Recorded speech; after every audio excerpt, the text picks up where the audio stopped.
Il est de retour. Si tous les lecteurs d'Hunter x Hunter avaient cette phrase en tête lors de la sortie du chapitre 392 il y a plus de 2 ans maintenant, concernant le retour d'Hisoka, l'antagoniste emblématique de la série et véritable Joker dans l'univers de Togashi, tout ça n'était qu'une illusion. C'est de la poudre de perlimpinpin.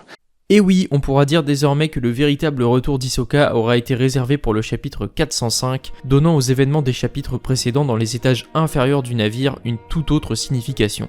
Salut à tous, c'est Avoc, bienvenue pour cette review du chapitre 405 d'Hunter x Hunter, qui restera à n'en pas douter dans les annales. Intitulé pièce de théâtre ou charade selon les traductions, un titre extrêmement évocateur au vu des événements et la gigantesque pièce de théâtre que se révèle être cet arc de la traversée. Un chapitre source de nouvelles révélations et qui permet de prendre une pause par rapport à la guerre de succession et aux derniers chapitres qui furent extrêmement denses en informations au sujet des princes. Togashi nous replonge dans les niveaux inférieurs du navire avec pour première page un groupe de personnes visiblement aisées discutant d'une variante du poker appelée si l'on traduit la route vers le paradis, dans laquelle on peut gagner bien plus mais où les risques de tout perdre sont plus élevés encore. Un homme mystérieux semble incapable de s'arrêter de jouer, renforçant toujours plus sa mise. Une forme de tout ou rien qui n'est pas sans rappeler la situation dans laquelle se trouve Hisoka et plus généralement la très grande partie des différents protagonistes de l'arc du Black Whale. Un passage métaphorique que je trouve lourd de sens et dont je vous reparlerai à la fin de cette vidéo. Un gros plan est ensuite fait sur Hisoka que l'on reconnaît immédiatement, en costume de croupier, nouveau poste qu'il semble désormais occuper au casino du 2e étage, lieu où viennent se divertir différentes personnalités. Nous sommes plongés dans les pensées du magicien qui semble faire une introspection de son appétit insatiable pour le combat. Il apparaît qu'Hisoka n'éprouvait aucun semblant de motivation à combattre les fourmis chimères en raison de leur nature non humaine et n'est pas excité davantage à l'idée de se mesurer aux princes de Kakin, ces derniers puisant l'essentiel de leur puissance de bêtes de naine ou bien d'effets de groupe, ne révélant pas de prédisposition particulière pour le combat. Ce que recherche Hisoka, c'est le combat d'homme à homme, lui permettant d'atteindre un plaisir et une rage de vaincre inégalée. Tous ces points furent d'ailleurs évoqués plus en détail dans ma vidéo analyse du personnage d'Hisoka, n'hésitez pas à aller y jeter un œil après cette vidéo. Il se considère en fin de compte comme un individu normal, recherchant son plaisir charnel mais également intellectuel dans l'affrontement avec des individus puissants.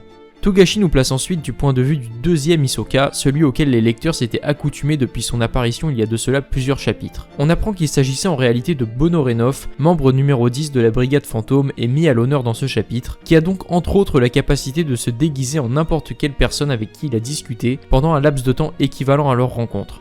Si ce pouvoir implique de garder la même tenue vestimentaire que lors de leur première rencontre, cela signifierait que le survêtement porté par le faux Hisoka correspondrait à la tenue qu'il portait lorsqu'il a rejoint la brigade et avait peut-être un regard plus détaché sur le monde, moins haut en couleur.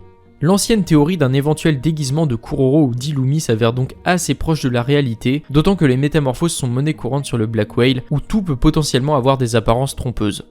Dans un flashback présentant une conversation entre Kuroro et Bonolenov, on constate que le chef a visiblement anticipé la volonté de la mafia de mettre la main sur Hisoka et de l'utiliser comme monnaie d'échange avec la brigade.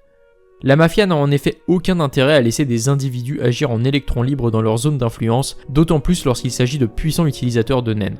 Si Bonolenov explique que son pouvoir est désavantagé face au bungee gum d'Hisoka, ce dernier l'empêchant d'émettre des sons par les trous dans sa peau, comme on l'a vu durant l'arc des fourmis chimères dans son combat contre un soldat de Zazan, il ne rechigne pas à la tâche et a déjà dû éliminer Lynch, allié de Inrigi, en raison de son pouvoir gênant qui lui aurait permis de révéler son identité. Lynch est donc décédé, son corps devrait être retrouvé pour confirmation, mais il semble donc que ce soit Bonolenov changé en Zakuro qui l'ait liquidé. Il a ensuite pris l'apparence de celle-ci pour attirer Inrigi vers le cinéma, le rejoignant déguisé en Hisoka, donnant lieu à la fameuse conversation au sujet de l'issue de son affrontement avec la brigade, au cours de laquelle Inrigi propose aux magiciens un accès au premier niveau du navire, le niveau des princes. La brigade aurait donc un accès à l'étage princier, de quoi faciliter leur quête du trésor de Kakin. Il est intéressant de noter d'ailleurs au sujet de Bonolenov que si l'on sait qu'il a rejoint la brigade sur le tard, n'étant pas né à Meteor City, son pouvoir se ramène également à la thématique de théâtre et d'acteur, capable de prendre avec brio l'apparence de presque n'importe qui. Une caractéristique qui l'a sans doute rapidement rapproché de Kuroro et des autres membres. Bonolenov se transforme ensuite en la Chouette, un des anciens membres des Bêtes de l'Ombre ayant affronté la brigade à Yorkshire City, le propriétaire original de la capacité utilisée par Kuroro lors de son combat contre les Zoldyck. Il souhaite le plus possible passer inaperçu et nous montre par un monologue intérieur assez amusant et intéressant qu'il ne se considère pas assez intelligent pour comprendre la situation sur le navire dans toute sa globalité. Pour ce qui est de la mise en place des plans d'action, il préfère s'en remettre à Kuroro. Le chef de la brigade a deux principaux objectifs, éliminer Hisoka et s'emparer du trésor de l'Empire de Kakin. Bonolenov mentionne que chaque membre de la brigade souhaite éliminer le magicien avant que Kuroro ne le tue pour de vrai, sans doute une référence à la résurrection d'Hisoka et à sa fausse mort suite au combat à la Tour Céleste. Il évoque ensuite la volonté du chef de laisser vide l'emplacement numéro 9 au sein de la troupe, le temps qu'Hisoka soit éliminé. Cela pourrait avoir plusieurs significations, l'une sentimentale, Kuroro souhaitant sans doute une personne digne de ce nom pour remplacer Pakunoda, sa meilleure amie d'enfance, ou plus pragmatique. En effet, suivant les traductions, le trésor recherché par la brigade pourrait correspondre à une capacité de nen, voire un utilisateur de nen, capable d'éliminer Hisoka à coup sûr. On n'a pas encore suffisamment d'éléments pour savoir si un objet comme la jarre de Kakin répondrait à ce rôle, mais tout reste encore envisageable. Entre-temps, Bonolenov et la brigade devront continuer à collecter le maximum d'informations, véritable nerf de la guerre à tous les niveaux sur le Black Whale. Togashi nous place ensuite face à Kuroro, tournant le dos à un écran géant sur lequel apparaît le portrait d'un politicien de Kakin, sauvagement assassiné il y a de cela une dizaine d'années. Son visage correspond trait pour trait à l'un des kidnappeurs de Sarasa au chapitre 396. On a donc la confirmation indirecte que la brigade l'a éliminé. On peut interpréter l'incrédulité du public à la présentation positive faite par les médias comme un acte de méfiance envers le pouvoir royal semblant corrompu. Un message presque politique de Togashi qui invite à se méfier des individus présentés comme des bienfaiteurs, notamment les propriétaires de fondations pour l'enfance. On déduit de plus de cette page que cet homme avait des liens étroits avec la famille de Kakin et la mafia, d'autant qu'un des autres kidnappeurs semble être le tatoueur de Tseridonii, le 4e prince, tatoueur qui fut également mentionné au chapitre 394 par les miliciens proches du 4e prince comme étant un ancien membre du clan Ei. Tout semble alors mettre en avant un lien entre les yeux écarlates, la brigade fantôme à Meteor City et l'empire de Kakin, bien que la temporalité soit encore à approfondir et les coupables à désigner plus précisément. Nous retrouvons ensuite Finks, Feitan et Nobunaga allant à la rencontre de hauts responsables de la mafia Shaha, Kenny Wang et Tajao, intermédiaires avec le prince Luzurus. Au fil de la conversation, Nobunaga établit un parallèle entre le mode de pensée de Morena et de la mafia Ei et celui de la brigade. Il comprend alors rapidement que le véritable plan de Morena ne consiste pas du tout en un simple affrontement entre les mafias, mais en une destruction totale de Kakin et du Black Whale. Comprenant la gravité de la situation, Tajao ouvre une porte aux 3 araignées, leur expliquant que la mafia Shu les soutiendra également et qu'ils doivent détruire le clan Ei à tout prix. Kenny Wang pense alors que Morena va devoir agir plus vite que prévu, sous-entendant d'après moi qu'il est très probablement un traître travaillant pour elle en secret, sa volonté d'éliminer la brigade étant connue de toute manière depuis plusieurs chapitres. 3 membres de Morena s'entraînent en parallèle dans une salle cachée, ayant dépassé le niveau 50, leur donnant accès à leur capacité de nen. En atteignant le niveau 100, ils pourront à leur tour, comme Morena, commencer à contaminer d'autres passagers du navire pour semer le chaos. On voit alors Morena discuter avec ses lieutenants, notamment celui semblant le plus important, Dogman, qui a dépassé le niveau 60, du plan d'action à mener concernant les funérailles du prince Alkenburg. Son pouvoir le rend capable de sentir un utilisateur de nen et savoir s'il a été ou non initié.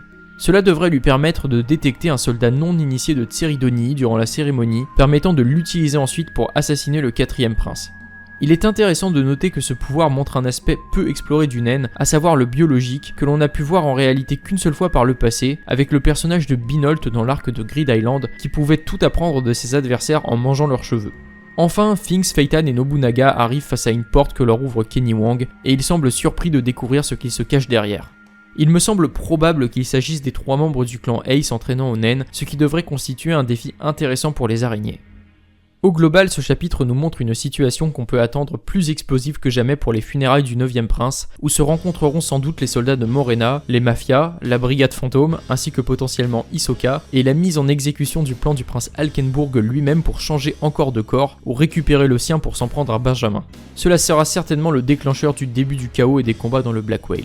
Notons également, comme je vous disais en début de vidéo, qu'il existe un parallèle intéressant entre le monologue intérieur d'Hisoka et le message que voudrait faire passer Togashi quant à la suite de son œuvre. La route vers le paradis, le nom du jeu de cartes que joue Hisoka, peut être interprété comme la route vers la fin d'Hunter x Hunter, et l'introspection intérieure du personnage nous renvoie à celle de l'auteur. Un autre parallèle intéressant est celui entre Morena, plus généralement le clan Ei et la brigade fantôme et Kuroro. Morena possédant un pouvoir permettant de distribuer et de donner par contamination un pouvoir à ses lieutenants, tandis que Kuroro a un pouvoir permettant de voler les Hatsu des autres.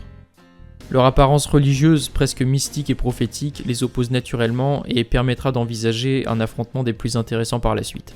Merci beaucoup en tout cas d'avoir regardé cette vidéo jusqu'au bout. Nous on se retrouve dans une prochaine vidéo et d'ici là digérez bien toutes ces informations et surtout portez-vous bien. Salut à tous.